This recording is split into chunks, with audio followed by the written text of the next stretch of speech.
15세 여학생이 중학교 3학년이 되면서 공부를 거의 하지 않고 학교 가기를 거부하는 경우에 대해 조언을 구합니다. 이 학생은 이전까지는 학업 성적이 우수했으며 가족력은 특별한 것이 없습니다. 최근에는 두통을 자주 호소하고 아침에 일어나기 힘들어합니다. 이러한 증상의 원인을 진단하고 효과적인 해결 방법과 약물 치료에 대한 정보를 제공해 주세요.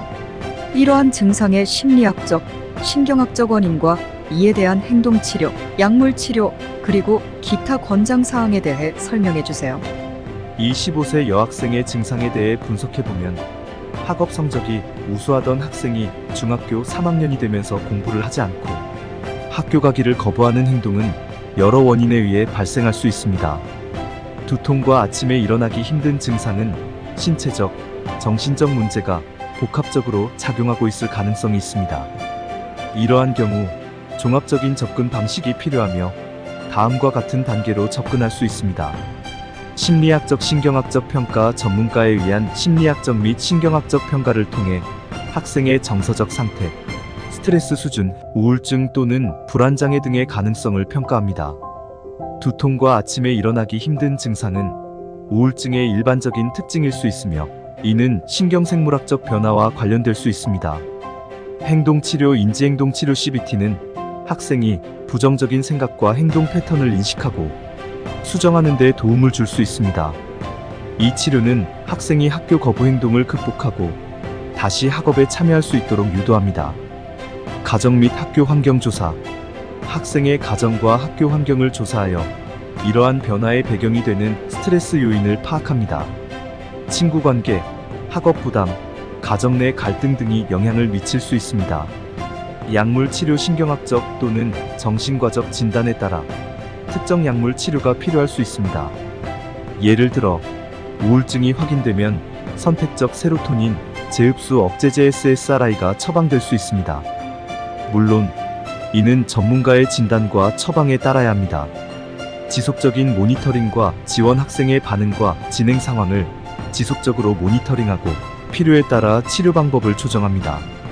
가족 구성원의 지원도 중요하며 학생이 어려움을 극복할 수 있도록 격려하고 정기적인 상담을 통해 지속적인 지원을 제공합니다.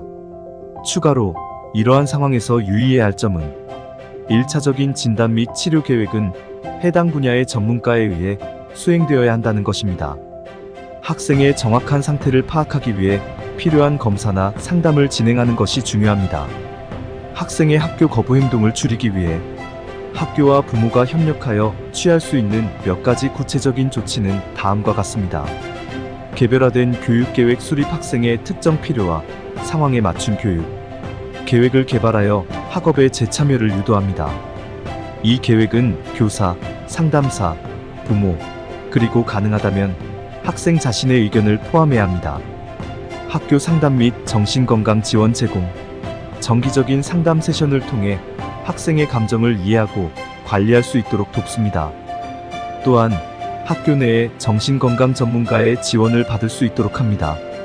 가정과 학교 간의 통신 강화 정기적인 소통을 통해 학생의 진행 상황과 필요에 대해 상호 이해를 높이고 적시에 필요한 조치를 취할 수 있도록 합니다. 이는 이메일, 전화, 직접 만남 등 다양한 방법으로 이루어질 수 있습니다. 출석 유연성 제공. 학생이 학교로 돌아오도록 격려하는 한편 과도한 스트레스를 주지 않도록 출석에 대한 유연성을 제공합니다. 예를 들어 부분적인 등교나 조정된 시간표를 적용할 수 있습니다. 학교 환경의 긍정적 변화 촉진.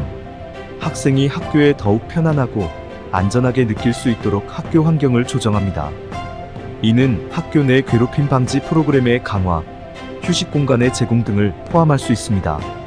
부모 교육 및 지원 그룹. 부모를 위한 교육 프로그램이나 지원 그룹을 통해 자녀의 학교 거부 행동을 다루는 방법에 대한 정보와 전략을 제공합니다. 이를 통해 부모가 자녀를 지원하는 방법을 배울 수 있습니다. 학생의 일상생활에 적용할 수 있는 스트레스 관리 기법은 다양하며 각 학생의 개별적인 필요와 선호에 따라 조정될 수 있습니다. 여기 몇 가지 유용한 방법들을 소개합니다. 정기적인 운동. 규칙적인 운동은 스트레스 호르몬을 감소시키고 기분을 개선하는 엔돌핀을 방출합니다. 학생에게 적합한 운동 형태를 찾아서 꾸준히 할 수 있도록 격려합니다. 예를 들어 요가, 수영, 댄스 또는 산책이 좋을 수 있습니다.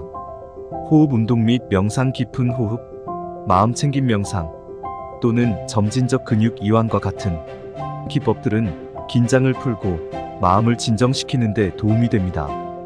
이러한 기법들은 학생들이 스트레스를 받을 때 쉽게 접근하여 사용할 수 있습니다. 취미 및 창의적 활동. 취미나 창의적인 활동에 참여하는 것은 스트레스를 감소시키고 긍정적인 감정을 증진시킵니다. 음악, 미술, 글쓰기 또는 다른 창의적인 활동들을 통해 자신의 감정을 표현하고 해소할 수 있습니다. 충분한 수면. 규칙적이고 충분한 수면은 정신 건강에 필수적입니다. 학생들이 일정한 시간에 잠자리에 들고 일어나는 습관을 들이도록 도와주세요.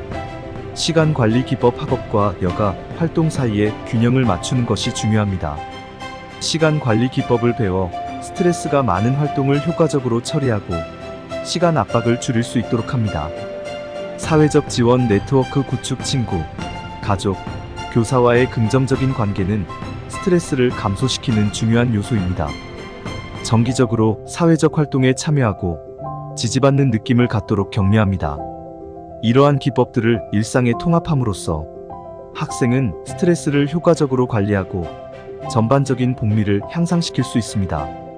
각 기법의 효과는 개인에 따라 다를 수 있으므로 학생이 자신에게 맞는 방법을 찾을 수 있도록 지원하는 것이 중요합니다.